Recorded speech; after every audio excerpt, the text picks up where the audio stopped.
breaking news today. Please subscribe and then check notification box to get all breaking news alerts. Veteran pulls wheelchair up to Somali Muslims. What he's holding has them demand arrest. While a group of Somali migrants was selling produce at a Minnesota farmer's market, a disabled veteran in a motorized wheelchair boldly approached their stand. However, as soon as they discovered what he was holding, the offended asylum seekers immediately called the police to arrest him. Islamic law severely punishes individuals who speak critically of Islam, even if the information is truthful and vital to our national security. As such, offending Muhammad, Allah, or any other aspect of their religion is not only a sin for Muslims but non-Muslims must be reprimanded under Islamic law as well. Although our freedom of speech protects the offensive language, since unoffensive language needs no protective amendment, this religious minority is slowly eroding our right to speak candidly about their violent, oppressive, and downright absurd fundamentals. According to the Star Tribune, Joe F. Franks, a 61-year-old disabled veteran, spotted a group of Somali migrants selling vegetables at a farmer's market on August 12 in Wilmer, Minnesota. Indignant that his state is being overrun by enclaves of Sharia-enforcing, terror-prone migrants who refuse to assimilate, the gutsy veteran drove his wheelchair scooter over to the produce stand, quietly placed a frozen pig's foot on the table, and flipped them his middle finger as he slowly drove away. "I flipped them off and kept going," he said. What Franks, who said he served 6 years in the Air Force and the Army, did not deny is his frustration with immigrants from Somalia taking over the whole damn town. He said, "There are so many people who dislike them but won't speak up."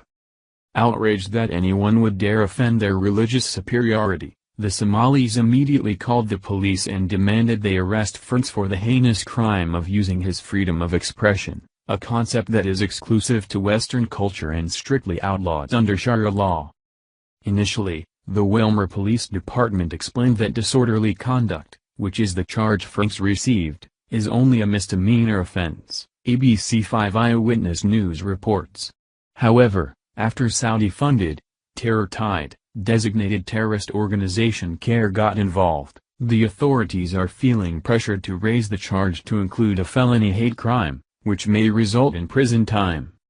In order to ensure that Franks is locked up for the Sharia offense of blasphemy, the Somalis have alleged that the veteran didn't merely set the pig's foot on their table but threw it at them. Of course, their biggest concern was that Franks, as they claim, criticized their prophet Muhammad, a sin earning the death penalty under Sharia law.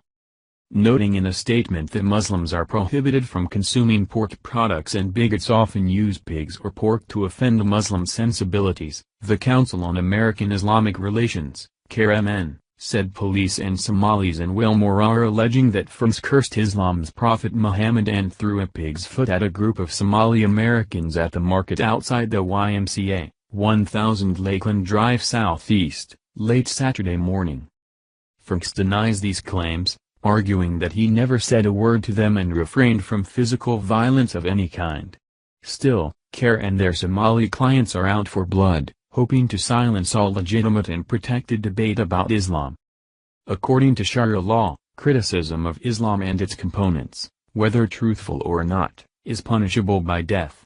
The Prophet Muhammad modeled this, executing men, women, slaves, and even children for mocking him or offending him with their speech. Of course, this concept is based solely on the Quran and Hadith, which are accepted by Muslim scholars as the unfettered word of Allah and the teachings and quotations of Muhammad. If Franks is telling the truth, then he is merely guilty of offending Islam under Sharia law, which is outlawed by U.S. law. This push by the Muslim minority to convict anyone who offends them of a hate crime is nothing less than an intimidation tactic used to silence the non-Muslim majority. Thank you for watching this video. What do you think about this? Share this on Facebook and Twitter along with your comments.